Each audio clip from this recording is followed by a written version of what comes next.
L'immobilier simplifié avec Patrick Lapalme. Oui, Patrick Lapalme de chez Remax Lanaudière qu'on accueille tous les mardis matins pour simplifier un petit peu le domaine de l'immobilier. Salut Patrick. Hey, bon matin Sylvain. Ça va bien? Bien, super toi. Oui, et ce qui est plaisant depuis quelques semaines, c'est que tu nous fais découvrir les gens qui travaillent avec toi, les gens qui travaillent dans ton domaine, les gens qui sont utiles pour une transaction immobilière. Et ça se poursuit ce matin. Oui, ce matin avec M. Louis Bérard du cabinet Louis Bérard, assurance de dommages à Joliette. Bon matin Louis. Bon matin Patrick. Bon Bienvenue. matin Sylvain. Bienvenue dans nos studios. Bon matin.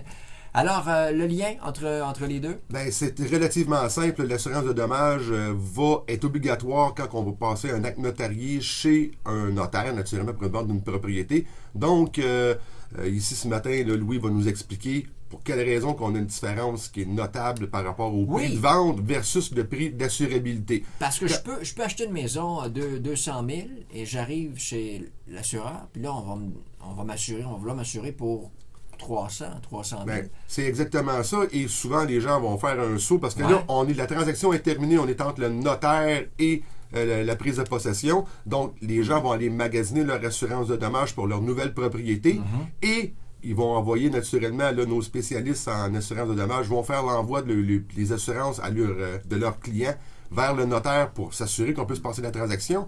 Mais là, souvent, on a des différenciations entre le prix de vente et la valeur que l'assureur va établir sur la propriété. C'est pour cette raison-là que ce matin, que Louis va être là pour nous démystifier cette partie-là. C'est dû à quoi, M. Bérard, cette différence entre les deux montants? Ben, ce qui est important, c'est que vous venez de payer une valeur marchande pour l'achat de votre propriété présentement. Ouais. Mais au niveau assurance, ce qu'on regarde, c'est en cas de sinistre, qu'est-ce qui se passe. Puis à ce moment-là, il faut faire une évaluation agréée. Fait que l'assureur, normalement, il va faire venir un évaluateur agréé en bâtiment. Il va faire calculer la valeur en neuf de reconstruction de la bâtisse. Et aussi, ils vont considérer tous les autres frais en cas de sinistre qu'il faut absorber. Et souvent, les gens ils oublient cette partie-là parce que justement, ils ne sont pas habitués de vivre un sinistre comme tel. Tous ces frais. Des exemples un petit peu de frais additionnels, donc? Oui, justement. Donc, à la base, c'est sûr que le coût de reconstruction en neuf de la maison, c'est le premier critère, naturellement, parce que vos assurances sont toujours valeur en neuf de reconstruction en passant dans le formulaire de base. Mais ce que les gens souvent oublient, c'est qu'il y a un sinistre, supposons un incendie, bien, les frais de déblaiement du site de la résidence, c'est des coûts additionnels qu'il faut considérer dans le montant d'assurance. Puis on rencontre aussi des contraintes de construction assez souvent possibles à cause soit du règlement municipal qui nous emmène des obligations pour une nouvelle construction parce qu'ils ont changé un règlement municipal au cours des dernières années. Ou aussi, on a un accès limité au terrain. Fait que si notre terrain est trop petit ou si on est pogné proche d'une rive ou quoi que ce soit, souvent, ça l'amène des contraintes et ça l'amène des coûts additionnels aussi de reconstruction et de réaménagement de terrain.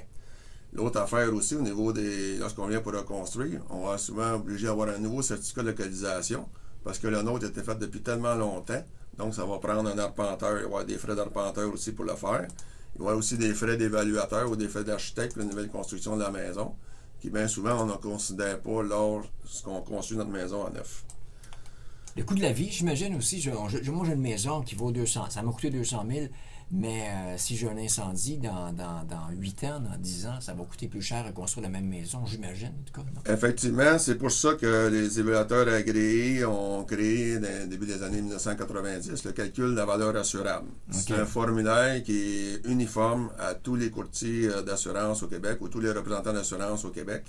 À ce moment-là, on prend les grandeurs, la finition extérieure, l'année de construction.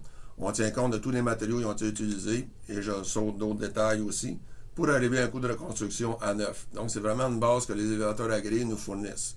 Par contre, nous, c'est juste une approximation qu'on va fournir aux clients. La vraie façon de faire lorsqu'un assureur règle un sinistre chez vous, c'est de faire venir un évaluateur agréé en bâtiment. Il fait tout évaluer votre maison, plus en tenant compte des critères des coûts additionnels que je vous ai mentionnés tantôt. Et c'est ce montant-là qu'il faut vous assurer pour ne pas vous ramasser avec un déficit financier. Monsieur Bérard, vous êtes dans le monde de l'assurance depuis combien d'années? 34 ans. 34 ans, vous en avez vu? On en a vu plusieurs, puis dans notre domaine, ce qui est le fun, c'est qu'on apprend toujours à chaque année. Les assurances Louis Bérard sur la rue Papineau, à Joliette, toujours. Oui. Effectivement. Quand on fait affaire avec un courtier, Patrick, j'imagine que tu peux au moment de la transaction, me suggérer, me conseiller un courtier. Effectivement, moi j'ai toujours mon bottin avec moi, mes partenaires, là, on va les entendre là, durant toute la saison Oui, aussi. on avait eu d'ailleurs un évaluateur agréé. On a eu Simon Riappel de Proval Évaluation qui travaille aussi avec M. Bérard. Donc, c'était vraiment un lien là, qui est pratiquement intime là, pour toutes mes transactions. Ouais. J'ai des professionnels qui sont là vraiment pour vous guider dans l'ensemble de votre transaction. Vous pouvez entendre d'ailleurs les transactions, c'est-à-dire les chroniques sur le site du M1035. Oui. Rapidement, Patrick, je veux qu'on parle de l'Halloween ce soir. Ben oui, ce parce soir. Que tu t'impliques. Ben oui, effectivement. Les ambulanciers là, de notre belle région m'ont demandé, m'ont sollicité pour les commanditer. Et j'ai fait un partenariat avec le dépanneur Jean-Louis, là, qui est mon petit dépanneur que je vais souvent. Donc, tous les bonbons qui vont être donnés, là, distribués là, par les ambulances là, dans le secteur là, présentement ce soir. Et les gars là, sont vraiment bénévoles pour s'assurer de la sécurité des tout-petits là, dans les rues. Ils vont se promener. Allez voir les ambulanciers. Vous allez voir, là, ils ont décoré les ambulances. Ils vont être partout sur le territoire là, vraiment urbanisé. Donc, là, tu me dis Joliette. Joliette, MDP Saint-Charles, on okay. a du crabterie. Je me trompe pas, là, ils vont se promener là aussi. Là. Que gênez pas aller les voir, ils sont là vraiment pour votre sécurité. Ça me fait un grand plaisir avec le dépanneur Jean-Louis de les commanditer et l'année prochaine, ce sera encore plus gros. On va te voir la face sur les ambulances. Exactement. Ce soir. Ben, chapeau, hein, les ambulanciers, ambulancières qui s'impliquent aussi ce soir. Vous passez une très belle semaine. Patrick, pour Merci te joindre beaucoup. Rapidement. Ben, c'est très facile au 450-499-5544. Vous pouvez me rejoindre aussi sur mon Facebook, Patrick Lapalme, courtier immobilier Remax, et sur le patricklapalme.com pour voir toutes mes inscriptions. Et si vous avez des questions par rapport à notre chroniqueur ce matin avec nous, M. Bérard, me contacter directement pour que je puisse lui transférer les questions. Patrick Lapalme, un but, une passion. Vendu. Vendu.